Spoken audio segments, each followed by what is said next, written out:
Shalom, selamat pagi Bapak Ibu Saudara sekalian. Kita bersyukur pada hari ini kita boleh kembali beribadah kepada Tuhan. Mari kita persiapkan hati dan pikiran kita. Kita mau saat teduh sejenak.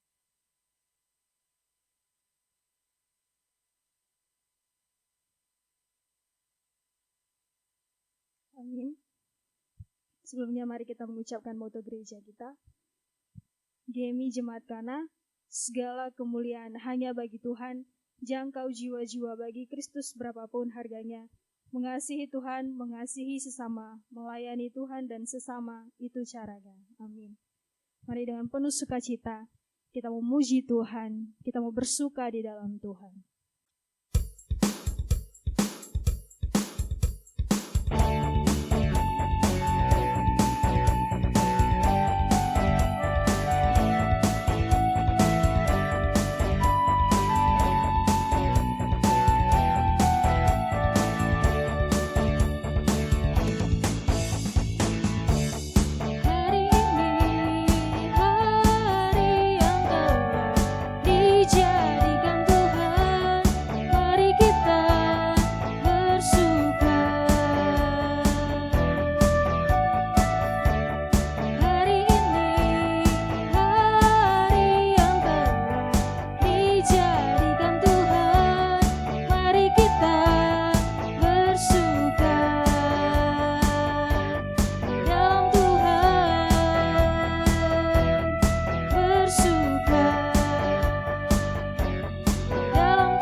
Kita bersatu dalam doa. Selalu ada sukacita di dalam Engkau Tuhan. Kami bersyukur, berterima kasih atas kebaikan dan kemurahan-Mu di dalam kehidupan kami. Kau telah menyertai hidup kami hari demi hari ya Bapa. Hingga sampai pada hari ini kami masih boleh ada. Itu semua karena anugerah dan kemurahan-Mu saja ya Bapa. Kami bersyukur Tuhan. Dengan sebab itu kami mau beribadah, menaikkan syukur kami, pujian, penyembahan kami Tuhan. Walaupun kami penuh dengan dosa Bapa, ya Tuhan, kami boleh melayani kami. Setiap pujian penyembahan kami boleh berkenan di hadapan-Mu. Kami mohon ampun atas segala dosa dan pelanggaran kami, Tuhan, yang seringkali menyakiti hati-Mu dan juga hati sesama kami. Kami mohon ampun, Tuhan. Kami serahkan waktu ini untuk sungguh-sungguh beribadah kepada Tuhan. Karena Engkau adalah Allah yang layak ditinggikan, Allah yang mulia. Kau pemilik hidup kami, Tuhan. Dan bersyukur karena kami punya Allah seperti-Mu. Tuhan, kami juga akan mendengarkan firman-Mu. Biarlah Tuhan boleh memberkati kami. Biarlah hati kami siap untuk ditaburi firman-Mu. Berkati semua yang akan menyampaikan firman-Mu. Dan Tuhan boleh berbicara lewat hamba-Mu. Terima kasih Tuhan. Di dalam nama Tuhan Yesus kami berdoa. Amin. Mari kita angkat pujian anugerah terbesar.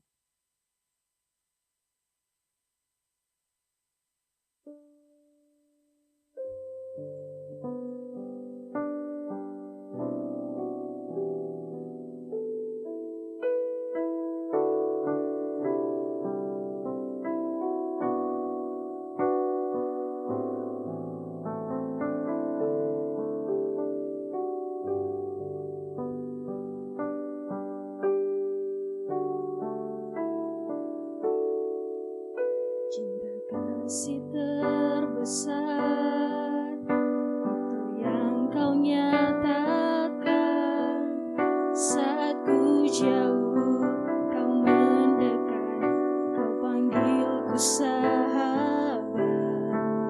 Anugerah yang terbesar itu yang Kau berikan saat ku jatuh.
Mari sama-sama kita mengucapkan pengakuan iman rasuli.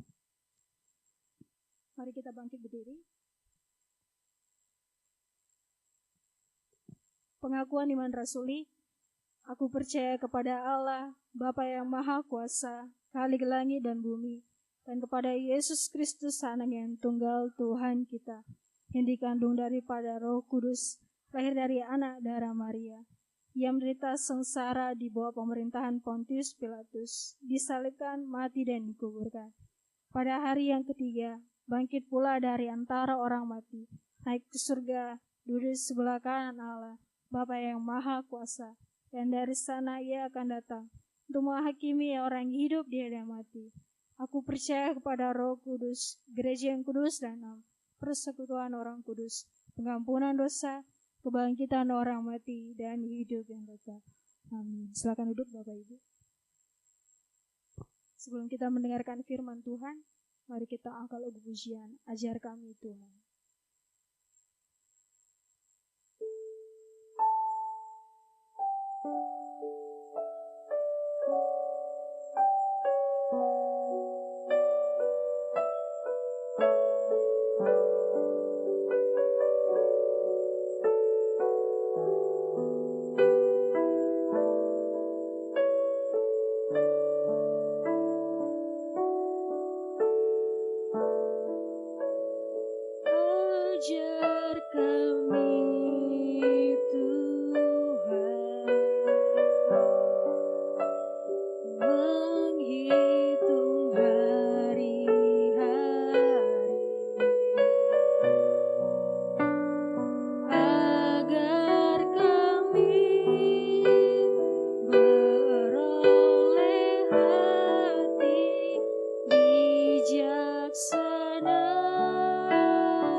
kita bersatu di dalam doa. Besar dan agung karya dan kasih setia-Mu atas kehidupan kami, Tuhan. Sampai saat ini kami ada oleh karena anugerah-Mu, kasih karunia dan kemurahan dari hati-Mu, Tuhan. Sehingga kami boleh hidup, boleh menikmati setiap kebaikan-kebaikan Tuhan. Ampunkanlah segala pelanggaran kami, Tuhan, dan suci kuduskan pikiran dan hati kami, sehingga firman-Mu yang akan kami dengar pada pagi hari ini boleh melawat hati kami, boleh tertanam di dalam hati dan pikiran kami, sehingga bertumbuh berbuah. Dengan demikian kami boleh bertumbuh menjadi anak-anak-Mu, Tuhan, yang boleh mempermuliakan nama-Mu. Hamba-Mu yang akan menyampaikan firman-Mu, urapi dengan kuasa daripada Roh Kudus. Kiranya Roh Kudus memimpin hamba-Mu untuk boleh menyampaikan isi hati-Mu, Tuhan, dan kebenaran firman-Mu. Terima kasih ya Tuhan, inilah doa kami. Di dalam nama Yesus Kristus Allah kami yang hidup, kami sudah berdoa. Amin. Ya, Bapak Ibu yang dikasihi Tuhan, mari kita bersama-sama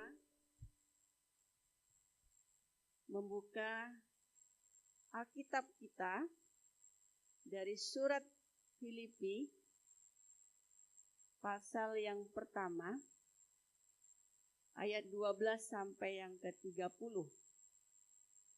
Filipi pasal yang pertama ayat yang ke-12 sampai yang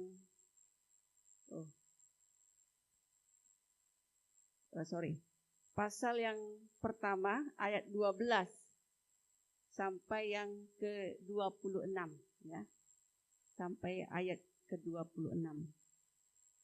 Saya akan membacakan bagi kita semuanya. Kesaksian Paulus dalam penjara.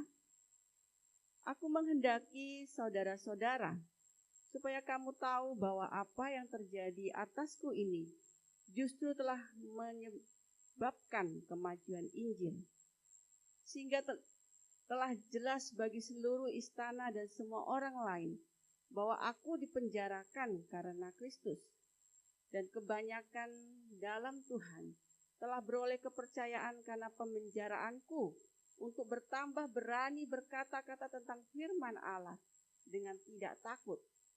Ada orang yang memberitakan Kristus karena dengki dan perselisihan, tetapi ada pula yang memberitakannya dengan maksud baik. Mereka ini memberitakan Kristus karena kasih, sebab mereka tahu bahwa aku ada di sini untuk membela Injil. Tetapi yang lain karena kepentingan sendiri dan dengan maksud yang tidak ikhlas.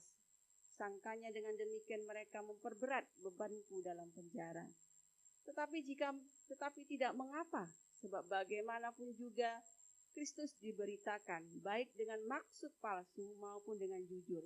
Tentang hal itu aku bersuka cita, dan aku akan tetap bersuka cita. Karena aku tahu bahwa kesudahan semuanya ini ialah keselamatanku oleh doamu dan pertolongan Roh Yesus Kristus. Sebab yang sangat kurindukan dan kuharapkan ialah bahwa aku dalam segala hal tidak akan beroleh malu, melainkan seperti sedia kala. Demikian pun sekarang Kristus dengan nyata dimuliakan di dalam tubuhku, baik oleh hidupku maupun oleh matiku. Karena bagiku hidup adalah Kristus dan mati adalah keuntungan.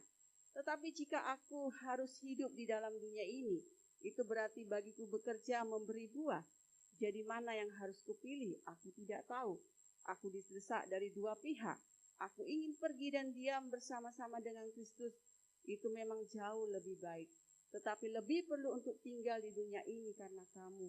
Dan dalam keyakinan ini, taulah aku akan tinggal dan akan bersama-sama lagi dengan kamu sekalian, supaya kamu makin maju dan bersuka cita dalam iman.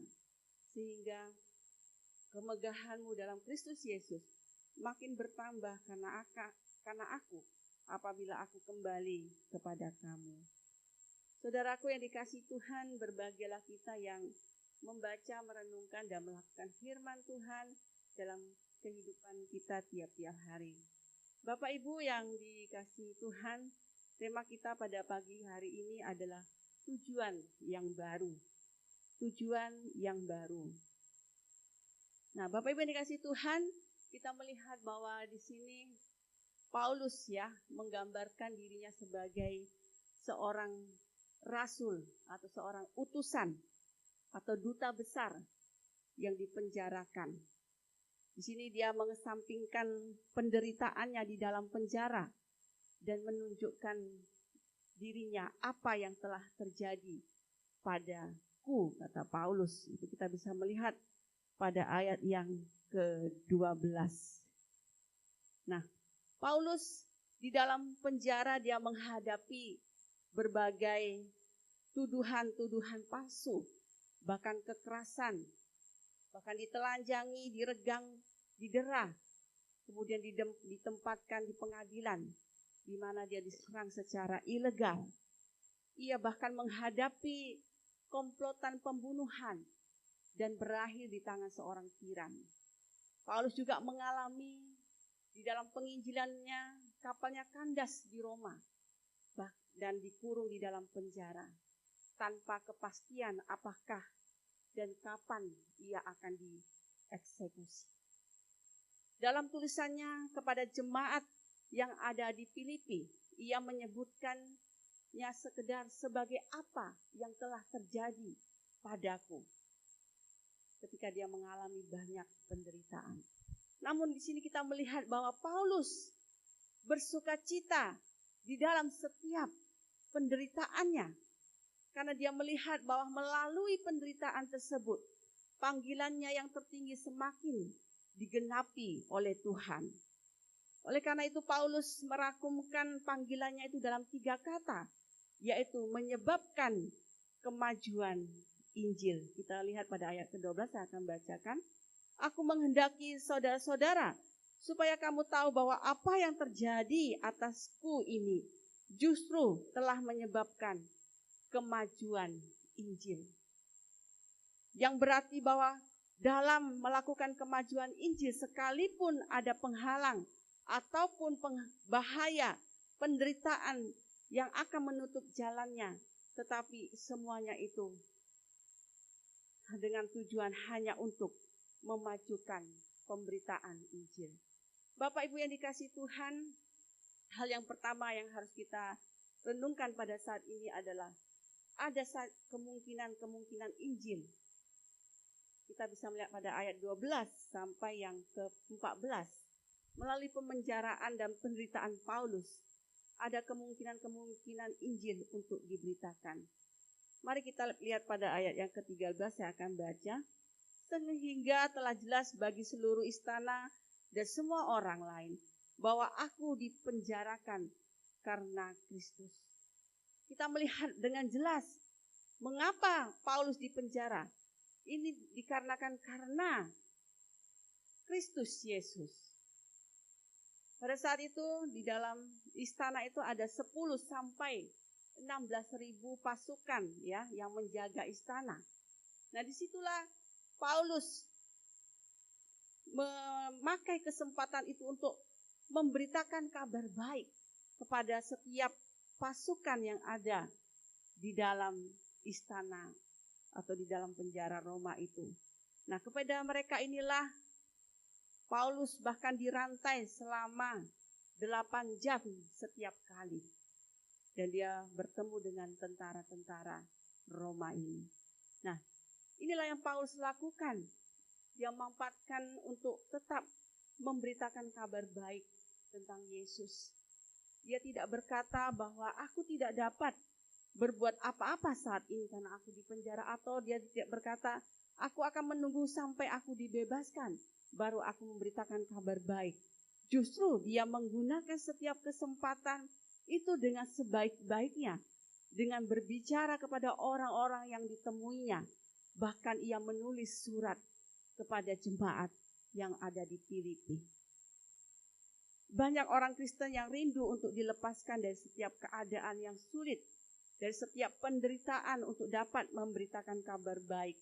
Tetapi inilah saatnya untuk kita memberitakan kabar baik melalui setiap kehidupan kita, baik di dalam pekerjaan kita, baik ketika kita mendidik anak-anak kita, bahkan ketika kita berjumpa dengan orang lain. Bapak Ibu yang dikasihi Tuhan, itulah yang dilakukan oleh Paulus untuk tetap mempergunakan setiap kesempatan, setiap momen untuk tetap terus memberitakan kabar baik walaupun dalam keadaan menderita sekalipun. Nah, Bapak Ibu dikasihi Tuhan, mari kita lihat ayat yang ke-14. Saya akan bacakan. Dan kebanyakan saudara dalam Tuhan telah beroleh kepercayaan karena pemenjaraanku untuk bertambah berani berkata-kata tentang firman Allah dengan tidak takut. Di sini kita melihat bahwa Paulus beroleh kepercayaan, artinya untuk berani berkata-kata tentang firman Allah dengan tidak takut. Artinya di tengah setiap penganiayaan yang dialaminya justru mendorong ia untuk tetap, untuk tidak takut berbicara tentang firman Allah kepada orang lain. Bahkan ia memberitakan Injil kepada setiap tentara-tentara yang ada di dalam penjara Roma. Ini menggambarkan bahwa di tengah-tengah tekanan, di tengah-tengah penderitaan, justru Paulus semakin giat di dalam memberitakan kabar baik. Ketika orang Kristen semakin ditekan, ketika orang Kristen semakin dianiaya, disitulah semakin mereka bersatu untuk tetap memberitakan kabar baik. Nah, Bapak Ibu yang dikasihi Tuhan, inilah yang dilakukan oleh Paulus ketika di dalam penjara. Kemudian hal kedua yang kita harus renungkan bahwa tujuan Injil bagi kehidupan manusia. Tujuan Injil bagi kehidupan manusia kita bisa melihat pada ayat 19 sampai 26.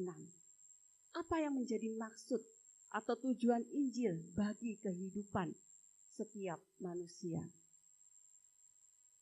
Yang pertama, kita melihat Paulus tidak sedikit pun mengkhawatirkan akan kematiannya selama Yesus dimuliakan. Kita lihat pada ayat yang ke-21. Tetapi jika aku harus hidup di dunia ini, itu berarti bagiku bekerja memberi buah. Jadi mana yang harus kupilih? Aku tidak tahu. Ia menganggap bahwa kematian itu sesuatu yang tidak menakutkan. Tapi bagi Paulus, kematian itu adalah sesuatu yang sangat menguntungkan baginya. Ayat 21 dikatakan, karena bagiku hidup adalah Kristus dan matiku adalah keuntungan. Di sini Paulus berkata bahwa karena kematian adalah kunci yang membuka pintu menuju kebahagiaan sejati bersama Kristus.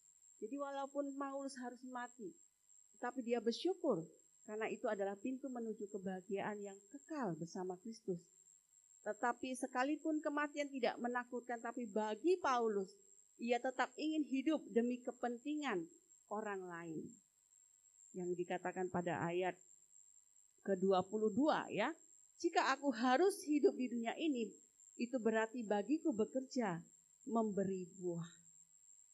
Nah, Bapak Ibu dikasihi Tuhan, inilah yang menjadi kesadaran bagi Paulus.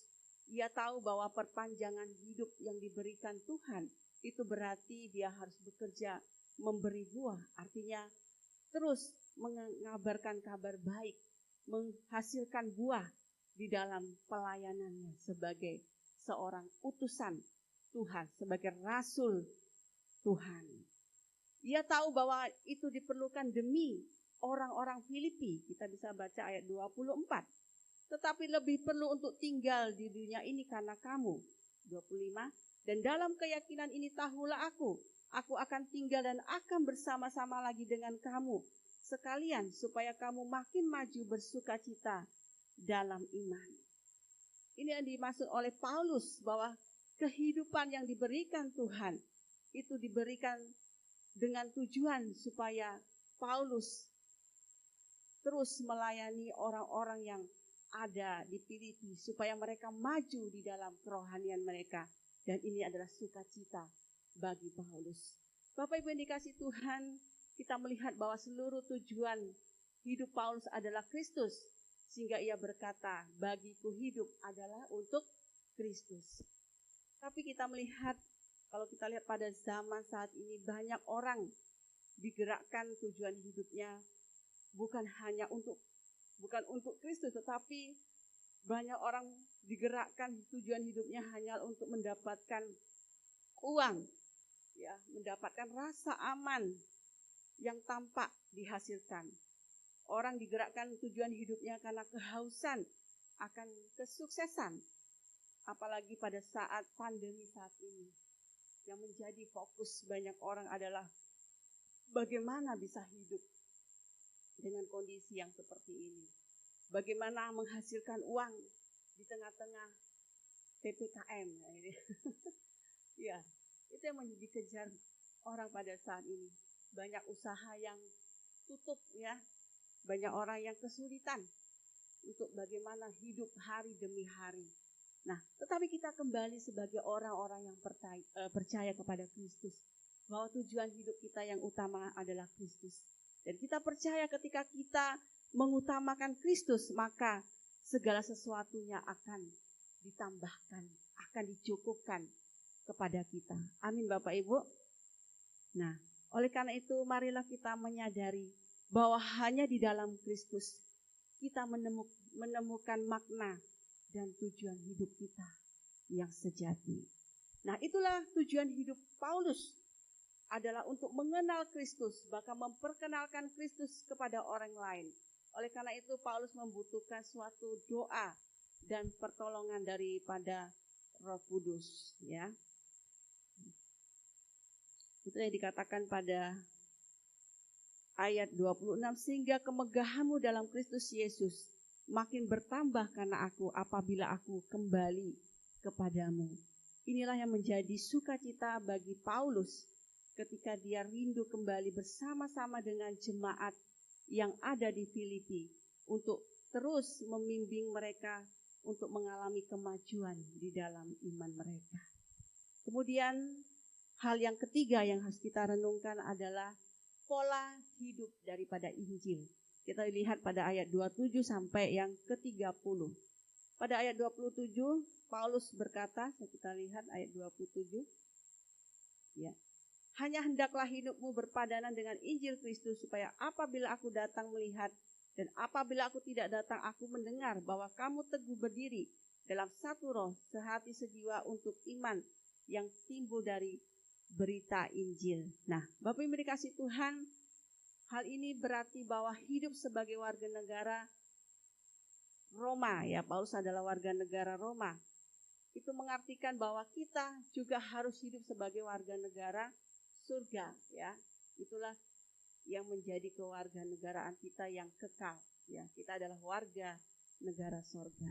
Nah, kesimpulan pada pagi hari ini melalui surat Paulus yang diberikan kepada kita, mari kita tidak berhenti untuk terus mengabarkan kabar baik dalam segala keadaan apapun, dalam setiap penderitaan apapun, tetap kita terus memberitakan firman Tuhan Injil kepada setiap orang yang membutuhkan keselamatan.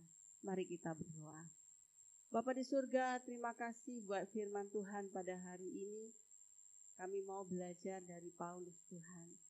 Walaupun di dalam kondisi keadaan di dalam penjara, hidup penuh dengan penderitaan dan penganiayaan, tetapi dia tidak berhenti untuk memakai setiap kesempatan di mana setiap orang-orang yang dijumpainya, dia terus mengabarkan kabar baik dan terus mengabarkan kabar Injil sehingga banyak orang-orang yang percaya dan diselamatkan.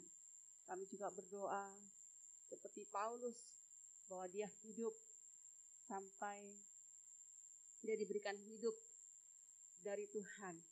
Tujuan hidupnya adalah hanya untuk Kristus dan itu adalah suatu keuntungan baginya.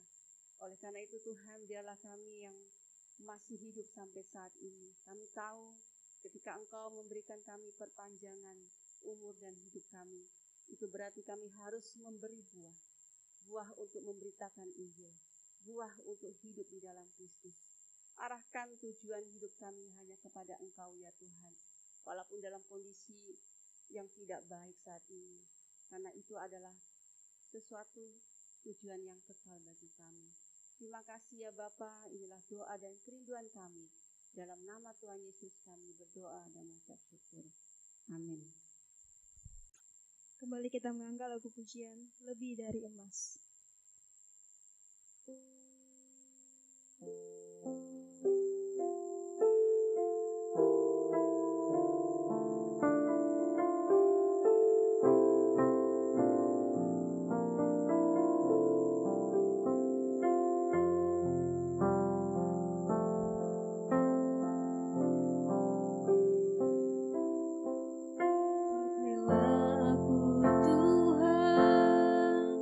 Sesuai kehendak-Mu, seluruh hidup ini ku persembahkan hanya untuk-Mu. Murnikan aku Tuhan dengan api surgawi, bentuk bejana ini sesuai kehendak-Mu.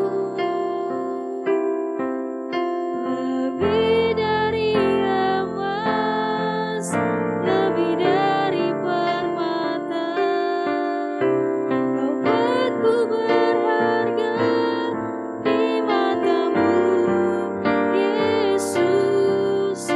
Agung dan mulia panggilan surgawi, menjadi terang kasih-Mu Tuhan.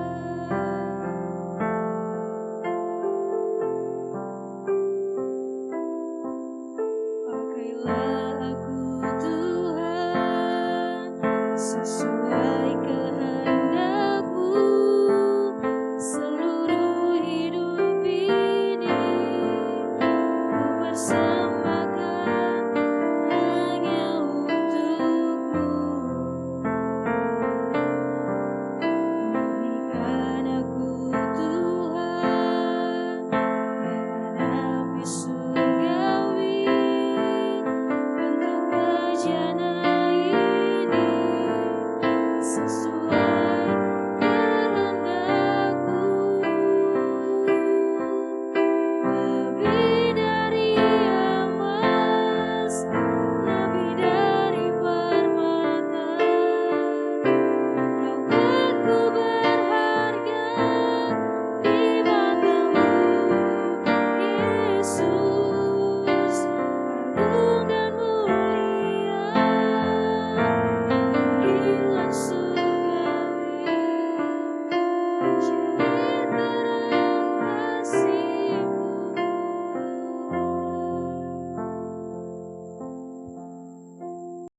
Tuhan. Mari kita berdoa, doa Bapa kami. Bapa kami yang di surga, dikuduskanlah nama-Mu, datanglah kerajaan-Mu, jadilah kehendak-Mu di bumi seperti di surga. Berikanlah kami pada hari ini makan kami yang secukupnya, dan ampunilah kami akan kesalahan kami, seperti kami juga mengampuni orang yang bersalah kepada kami. Dan janganlah membawa kami ke dalam pencobaan, tapi lepaskanlah kami daripada yang jahat. Karena Engkaulah yang punya kerajaan dan kuasa dan kemuliaan sampai selama-lamanya. Amin. Berdoa lagi.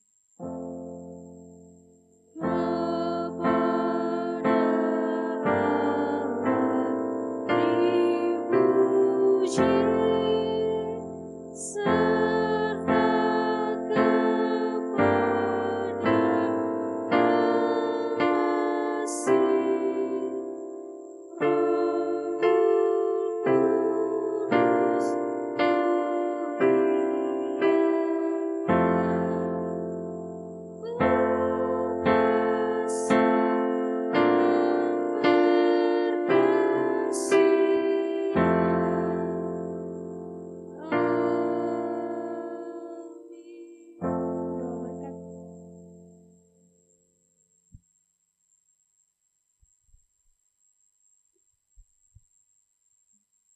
Bapak Ibu dikasih Tuhan, mari kita membuka kedua tangan kita mau menerima berkat daripada Tuhan.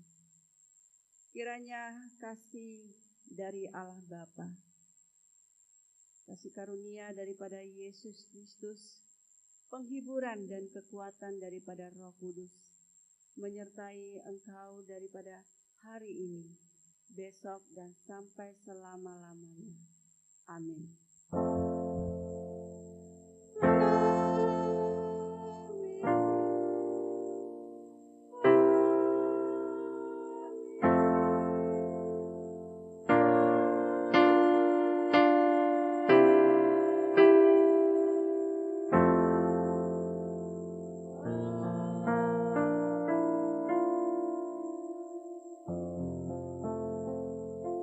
Silakan duduk saat teduh.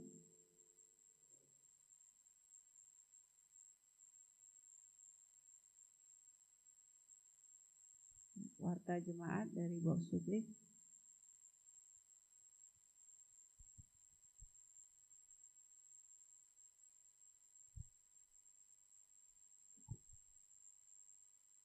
Selamat hari Minggu, Shalom. Hari ini kita sudah selesai ibadah dan teruslah kita berdoa ya untuk teman-teman kita yang sedang sakit. Ya, dan juga dalam masa-masa seperti ini saya mengharapkan kita semua tetap menjaga kesehatan kita masing-masing. Ya. Menjaga kita tetap pakai masker, kemudian kita tetap harus menjaga kesehatan kita ya, makanan yang bergizi, vitamin, olahraga, cuci tangan jangan lupa. Kalau nggak penting kali kita tidak usah keluar kemana-mana, karena sekarang ini kita sudah merasakan bahwa di daerah kita ini sudah zona merah, sudah banyak yang kena. Jadi saya berharap teman-teman, jemaat, kita bisa berdoa untuk kita, untuk semua yang kita kenal. Jika ada yang sakit, karena pandemi ini kita doakan supaya Tuhan memberikan kesembuhan. Dan juga kita berdoa supaya kita semua tetap bisa ikut ibadah secara online, baik di YouTube ini, maupun juga setiap hari Rabu. Mari saya ajak teman-teman, Bapak Ibu majelis, pengurus, jemaat, kita sama-sama berdoa. Hanya di dalam Tuhanlah kita punya kekuatan. Itu saja pengumuman dari saya, Tuhan Yesus memberkati.